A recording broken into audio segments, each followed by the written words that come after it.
Pre-ordering Sonic Colors at GameStop gave you a really cool hat. Sonic Colors was a highly praised mainline Sonic game that released in the 2010s. Can you believe that statement? This game was probably a much-needed reset for the franchise based off of its tarnished reputation during this time period. And I think Sonic Team was so desperate to get people to buy the game, if a customer pre-ordered Sonic Colors at GameStop, this free Sonic hat was included with the purchase. And I gotta say, this probably is one of the best pre-order bonuses that I've ever seen. In the Sonic Generations title screen, you can see modern Sonic crouching next to classic Sonic. The premise of Sonic Generations is, of course, that Sonic meets a younger version of himself, and most importantly, a smaller, short king version of himself. But the title screen of this game reveals a lot about Sonic's character. Despite the fact that classic Sonic is pretty short, in the title screen, they do look pretty similar in height, but there's a very specific reason for this. Modders discovered that if you pan the camera angle around, you can see how Sonic is standing, and it looks like he's crouching to be a similar height to classic Sonic. What a nice and polite guy. Emerald Coast is the hottest vacation spot in the Sonic universe. I couldn't think of a better spot to vacation in the world than Emerald Coast. They have sunny blue skies, sandy beaches, a nice luxury hotel, they have a boardwalk, and they even have killer whales that may try to destroy you. In terms of visuals, obviously we understand that this is the best looking place, but according to Takashi Iizuka in a Game Informer interview back in 2016, he was asked what is the hottest destination for vacation in all of Sonic, and he said Emerald Coast. I wonder how they were holding up after Chaos destroyed it. Did you know that the orca whales love Sonic? So we talked about this in the last episode, that Sonic may be afraid of orca whales, and I think we have a lot of reason to believe that. But did you even know why they chase him in the first place? Well, in the lead up to Sonic Frontiers, there was a rapid fire 123 question interview with Takashi Iizuka in Game Informer, and he was asked directly, why do the orcas chase Sonic? And he said, well, it's because they love him. Considering the fact that they almost killed him, I guess you could call it tough love? I don't know. What's even more interesting, or rather contradictory about this statement, is that in 2016, in an interview with Game Informer, they asked, why do whales hate Sonic so much? And Iizuka said, that's a good question. I never think about that. The sea is that killer whale's home, and that's why he chased Sonic, to keep his home. So which one is it, Iizuka? Did you know that the demo for Sonic Rush features voice lines from Ryan Drummond? Ryan Drummond was the original Sonic English voice actor for the 3D video games, making his debut in Sonic Adventure 1. Starting with the Sonic X anime, and then eventually in the games, he was succeeded by Jason Griffith. One of the first Sonic games where Ryan Drummond is notably absent and Jason takes over the role of Sonic is Sonic Rush. However, in 2005, they released a demo at E3 for Rush, and there's some key differences, in particular the voice acting.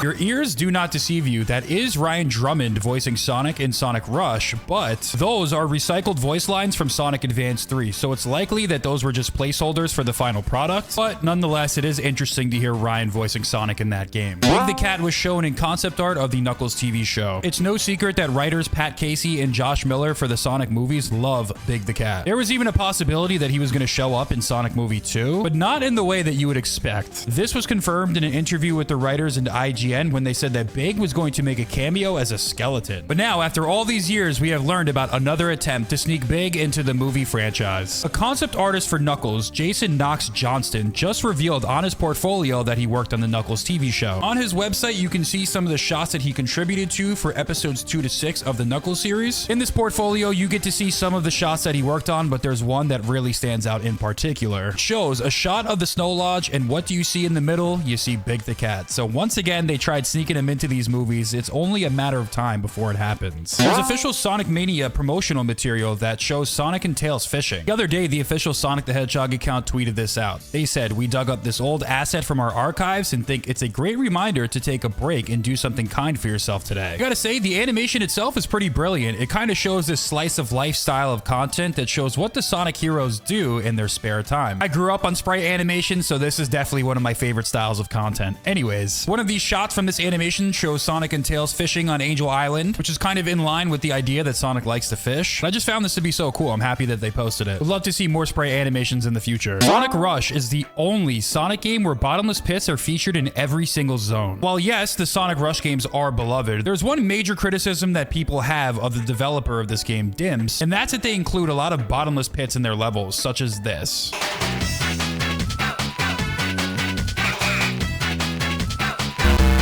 While it's true that this has always been an aspect of Sonic games, this is the only game that features one in every single level from start to finish, and it could not have been made by a more fitting developer. There's a specific reason why we may never see Hypersonic again. Hypersonic was first introduced in Sonic 3 and Knuckles, but he hasn't been seen since, and he's a fan favorite transformation. In terms of strength, he's stronger than the original Super Sonic, and I think that's one of the reasons why we might not see him again. The current head of Sonic Team, Takashi Iizuka, was asked about this several years ago in an interview, and one of the things that he said was that yes, Hypersonic is canon. He claims that this form is no longer accessible because the Super Emeralds exist in a different dimension, and they are currently inaccessible to the current cast of characters. But I think the reason obviously goes a little bit deeper than that. One of the things that he alluded to, which is pretty obvious, well before Sonic had an established canon or lore, before anyone even cared about that, the main reason why Iizuka said Hypersonic exists in the first place was because Sonic and Knuckles and Sonic 3 were two separate games, and they wanted to give players a reward for purchasing both games. But another reason is that Sega doesn't like power creep. In a 2018 panel, Aaron Weber, the former social media manager of Sonic, alluded to the fact that they did not want Sonic to have multiple transformations like Dragon Ball to try to not dilute Super Sonic's importance. As recent as Sonic Frontiers, current writer for the games, Ian Flynn, pitched an idea to Sega to actually bring back Hypersonic, and one of the reasons why they didn't want to do that was, once again, the power creep. To think about it, we were so close to once again seeing Hypersonic again. The irony of all this is that in Sonic Frontiers Update 3 Final Horizon, we did get a new form for Super Sonic, which was more powerful than the original, which does seem a little bit hypocritical given Sega's stance, but ultimately, I do kind of understand not wanting to devalue Super Sonic. In another statement that Iizuka made about the Super Emeralds, he said that they only existed in Sonic and Knuckles, and that's the only place they're going to exist in the modern versions of Sonic the Hedgehog that we have now. The Sonic 3 and Knuckles marketing campaign was the first time that Sonic got a McDonald's Happy Meal collab. Prior to the release of Sonic the Hedgehog 3 for the Sega Genesis, there was a promotion ran in the United States, which also came with a sweepstakes where up to 10,000 people would get a free copy of Sonic 3. This, of course, came with the standard run-of-the-mill toy lineup, which featured the main cast from the game, one of which including Tails with this cool flying minigame kind of looking thing. There was a funny-looking Knuckles, but also the most interesting part about this is what they did with Eggman's toys. The Dr. Robotnik that was released in the United States looked like his design from the Adventure of Sonic the Hedgehog TV series, which I find pretty fascinating because this is not what he looks like in the games. The Japanese version of the toy that released features his actual in-game classic Eggman design, which further drive the distinction between the Japanese version of the brand as well as the Western version of the brand. The original Sonic 4 Episode 1 features a Sonic character model that looks very similar to Sonic Rush. When most people think of Sonic the Hedgehog 4, they think of this model being associated with the game, which for most of the game's life cycle is true. Sega Forever service, which was a service by Sega which re-released past video games on smartphones, released an update for the mobile version of Sonic 4 to have the current modern Sonic model as opposed to the low-poly Sonic Rush looking model. Given how many platforms Sonic 4 released on, and also how long it's been since this update release, this is something that probably slid under the radar for a lot of people. Tails cannot fly in the original Sonic the Hedgehog 2. So Tails' signature ability is the fact that he has two tails and can fly. It's something that he's famous for, but could you believe that in the original game that he debuted in, he couldn't even do this? So in the original Genesis version of the game, if you select play as Tails, this is the only game where the flight ability is not available to him, which is kind of crazy considering how famous he is for flying. Dr. Eggman's name is misspelled in Sonic the Fighters. Sonic the Fighters, surprisingly one of Sonic's first 3D outings, was an arcade fighting spin-off game and it had a lot of charm to it. One of the things that I always found kind of fascinating about the game is that there is somewhat of an underlying plot. In the intro cutscene, we get to see Metal Sonic flying in space, as well as Dr. Eggman plotting. But there is a big mistake in the intro of the game because they spelled Dr. Robotnik's name without a K and instead put a C. Not really sure how this one slid under the radar for Sega. Did you know that the SegaSonic the Hedgehog arcade game was considered for the Sonic Gems collection? And we know why it didn't happen. So this was an arcade game that was actually the introduction of characters like Mighty and Ray, but it had a control system that was very distinct from how the original Sonic the Hedgehog games controlled. Instead of a traditional joystick like most arcade machines had, this had a tracking ball to move the character, so clearly this was not going to work for a console port. In an interview with GameSpy, Yuji Naka was asked about this, and he said, "This game was developed outside of my control. It was done in part of Sega's arcade division at the time. We did think about adding it to the Gems collection. We couldn't implement it because in the end, the game used a trackball control scheme, which is very, very difficult to replicate with a standard controller. It is a pretty fun and unique little game though."